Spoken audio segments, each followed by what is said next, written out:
Buenas noches, profe. Ahora voy a proceder a explicar cómo realicé los ejercicios de trabajo práctico. En la primera parte, el ejercicio pide graficar en base a esta función. Para poder hacerlo, primero tenemos que sacar ordenado el origen, vértice, eje de simetría y las raíces. El primer principal, para sacar la ordenada al origen, debemos reemplazar en la función x por 0, que nos da como resultado 8. El vértice, para sacarlo tenemos esta fórmula, donde para sacar x del vértice, donde reemplazamos los valores, menos por menos queda positivo, y resolvemos. Acá tenemos la x del vértice, pero para sacar la y del vértice debemos reemplazar en la fórmula con este número. Con la x del vértice lo reemplazamos y tenemos la y del vértice. Luego, el eje de simetría siempre va a coincidir con la x del vértice, es el mismo valor. Para sacar las raíces utilizamos la fórmula de Bhaskara, donde reemplazamos también los valores y resolvemos. Acá esto no es un menos, sino que x1-2, que significa que ya cuando tengamos así el resultado casi por resolver, lo dividimos en dos, en x1 y x2. x1 y x2 es para que tengamos dos raíces y acá ya que tenemos un más y un menos juntos, los separamos. Por ejemplo, yo hice x1, utilicé el más y en x2 utilicé el menos.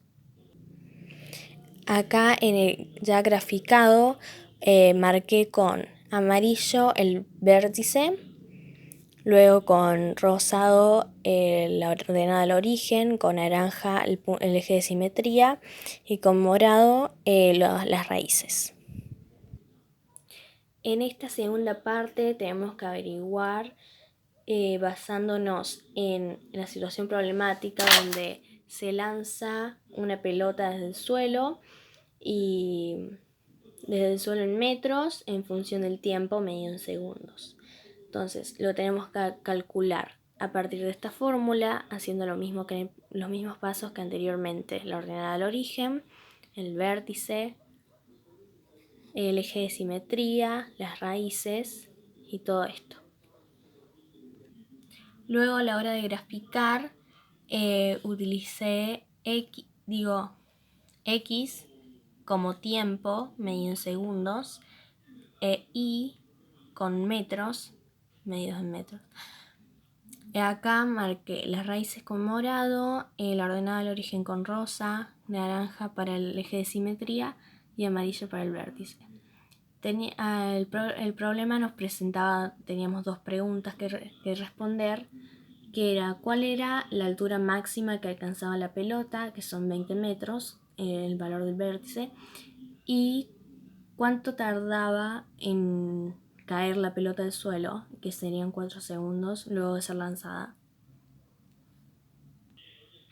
En esta tercera parte, lo que se nos plantea es que debemos averiguar la medida de los lados o la altura y el perímetro de este rectángulo, donde los datos que se nos da son que la base mide 5 centímetros más larga que el doble de la altura.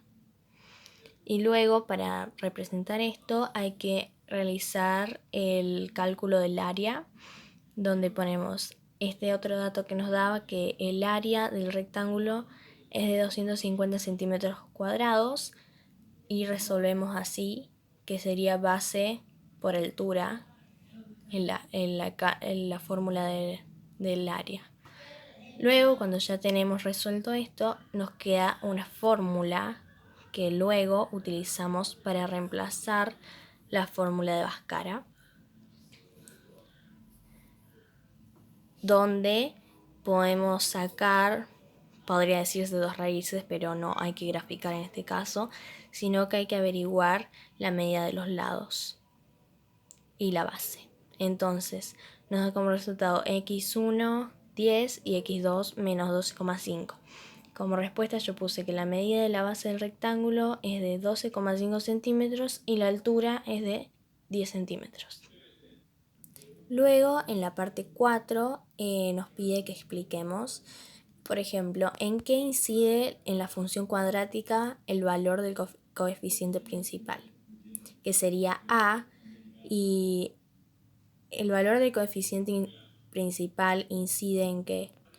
Incide en la orientación de las ramas de la función, de la parábola. Si a es positivo, entonces las ramas estarán direccionadas hacia arriba, y si a es negativo, las ramas van a ir hacia abajo. Luego, el término independiente va a incidir en que el coeficiente lineal el término independiente va a indicar la ordenada al origen.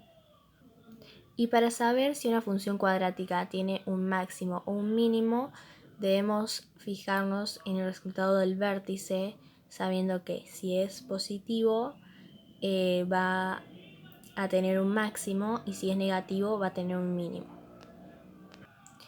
El discriminante de una función sería, en este caso, sería lo que está en la fórmula de Bhaskara, lo que está dentro de la raíz. Y la discriminante se relaciona con la parábola porque si la discriminante es mayor a 0, se encuentran las dos raíces. Si la discriminante es igual a 0, tiene una misma raíz, y si la discriminante es menor a 0, no tiene raíz.